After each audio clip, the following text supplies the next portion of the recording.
आ गए हैं हम लोग सुबह नाश्ता करने।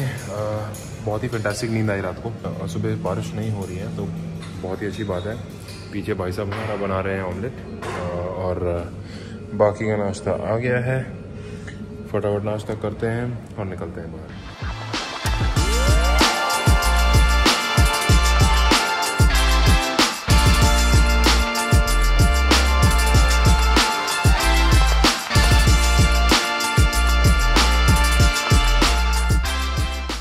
कल का सीन तो ऐसा था यार, काफ़ी बारिश हो रही थी एंड वेदर वाज़न्ट गुड, तो ज़्यादा हम लोग घूम फिर नहीं पाए। थोड़ा हमने खाना पीना किया एंड दैट्स अबाउट इट। फिर घर आ गए और हमने डिनर करके सो गए जल्दी, क्योंकि सुबह के उठे हुए थे यार, 6 बजे के उठे हुए थे और यहाँ पे अंधेरा भी करीब 9 बजे हुआ।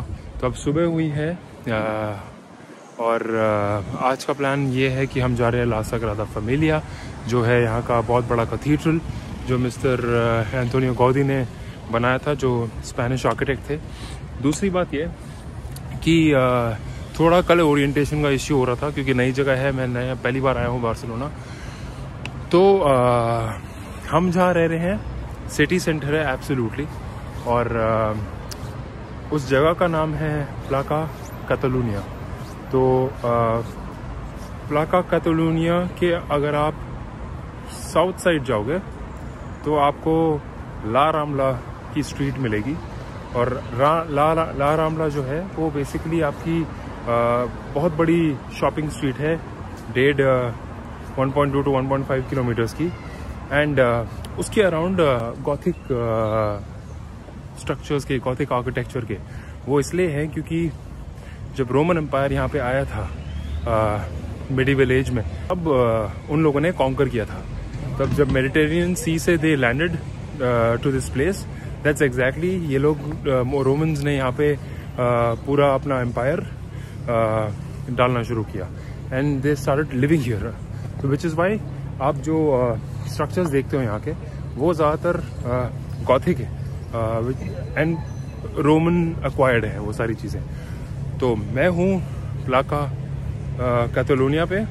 आप नीचे की तरफ जाएंगे तो आपको दिखेगा ला रामला स्ट्रीट, जो है 1.5 किलोमीटर की लंबी, और ठीक उसको क्रॉस करते ही आपको मिलेगा कोलंबस का स्टैचू, जो पॉइंट कर रहा है डायरेक्शन की तरफ ऑफ द यूएस।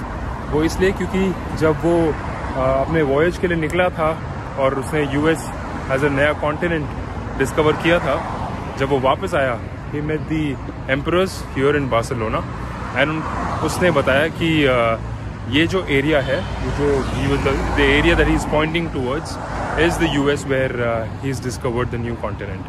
तो सिटी सेंटर है, आप एब्सोल्युटली ये जगह पे रह सकते हैं।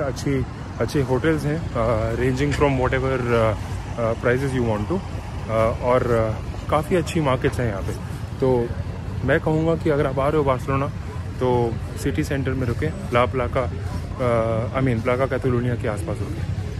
तो अभी हम जा रहे हैं La Sagrada Familia. Now I actually understood the orientation because yesterday it was the first day and I wasn't able to understand, so I googled some of the stuff and I asked you, so now it's pretty much understandable. Now it is pretty much understandable. अब मौसम ठीक ठाक है, ठंडी है, 15-16 degree है, cloudy है जैसे आप देख सकते हैं, हवा चल रही है हल्की हल्की, बट शुक्र है बारिश नहीं हो रही है, which is a good thing. It's not raining today, so I'm just saying that we are lucky enough that it's not raining today. तो मैं जिस बिल्डिंग के पास खड़ा हूँ उसका नाम है कासा ब्लातो, और ये भी डिज़ाइन की गई थी मिस्टर एंटोनी गौदी के थ्रू। उन्होंने डिज़ाइन किया था ये बिल्डिंग, और ब्यूटीफुल बात ये है कि ये कमीशन था 1877 में और बनाया गया 1907 के आसपास, एंड ये एक रेजिडेंशियल बिल्डिंग था जो मैंने बनाई थी। और उसके बाद काफ़ी सारे चेंजेस लाए गए हैं इस बिल्डिंग के अंदर। आप देख सकते हैं कि इसका बॉटम फ्लोर जो है ओवल स्ट्रक्चर्स है विंडोज़ के, एंड अगर गौर से देखेंगे जो ऊपर वाला स्ट्रक्चर है ये बहुत ही इरेगुलर टाइल्स यूज़ किए हैं, और ये उस टाइम पे यूज़ की थी 1907 में, 19th सेंचुरी के आसपास। एंड बहुत ही प्यारी विंडोज़ डेकोरेट की हैं, डिज़ाइन की हैं। एंड अच्छा, एंड एट द टॉप अगर आप देखोगे तो स्ट्रक्चर दिया गया है एक ड्रैगन का या फिर एक टर्टल का। तो एंड ये भी वर्ल्ड हेरिटेज में आता है, one of the best creations of Antoni गौदी।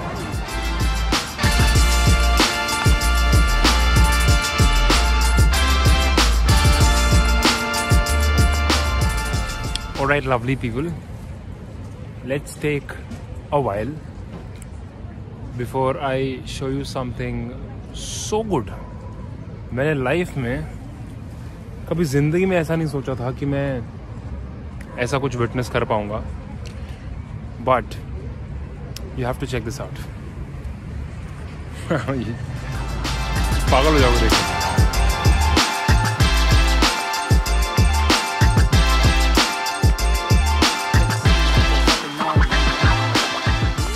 देख रहे हो स्ट्रक्चर का साइज क्या है।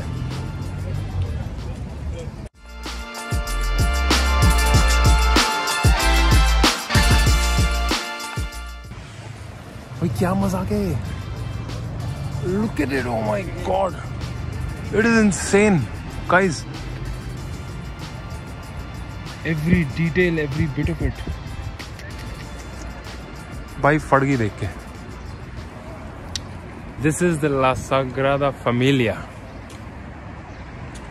the oldest construction church ever. Can you imagine?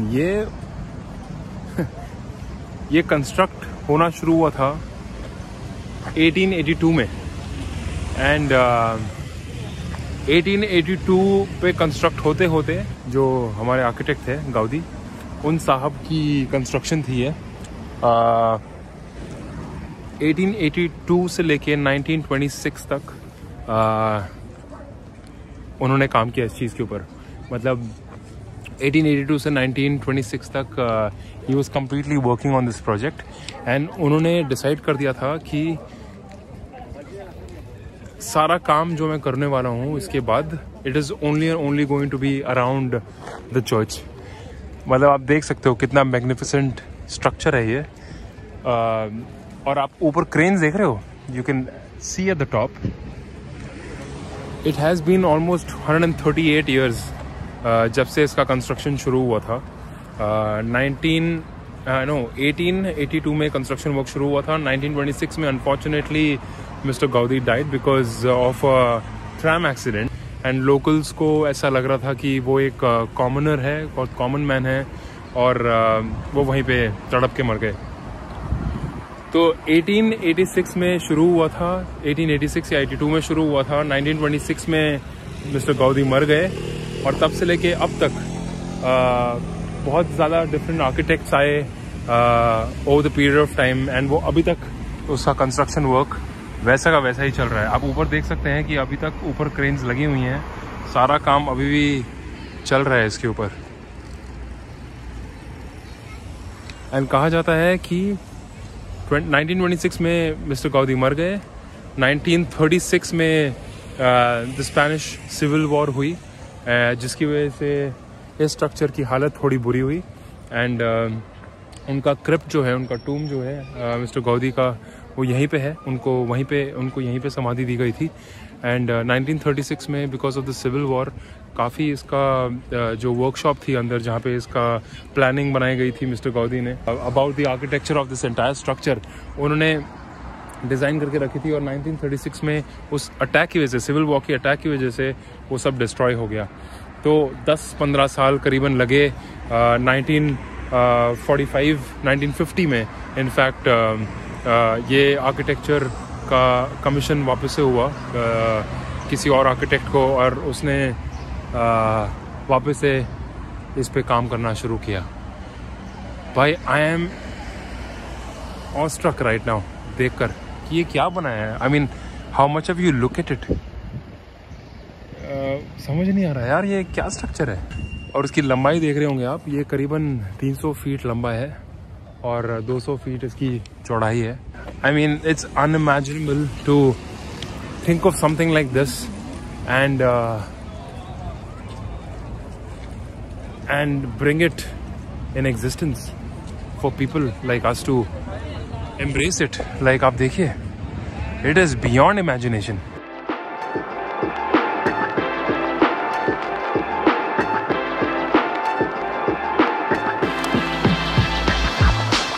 And यहाँ पे क्यों इसीलिए लगी है ताकि मतलब उनका, मैंने जैसे आपको बताया कि उनका क्रिप्ट है यहाँ पे, कि उनको समाधि दी गई थी यहाँ पे, तो उनका tomb is here, people are here to pay regards to him. मैं थोड़ा मज़े लेता हूँ इस स्ट्रक्चर के, थोड़ा आराम से बैठता हूँ यहाँ पे। स्टेफ वहाँ पे बैठी हुई है, थोड़ा रिलैक्स करता हूँ, चिल करता हूँ एंड अप्रिशिएट करता हूँ। And the worst thing is covid times की वजह से हम अंदर नहीं जा पा रहे। You can only go to the crypt, you can, जहाँ पे वो क्यू लगी हुई है, पर उसके अलावा I can't go inside. It's the worst thing, but at least I got to see this. It's a UNESCO world heritage. मुझे लग रहा है सारे यूनेस्को वर्ल्ड हेरिटेज देख चुका हूँ मैं आज तक मेजरली यूरोप के तो एटलीस्ट।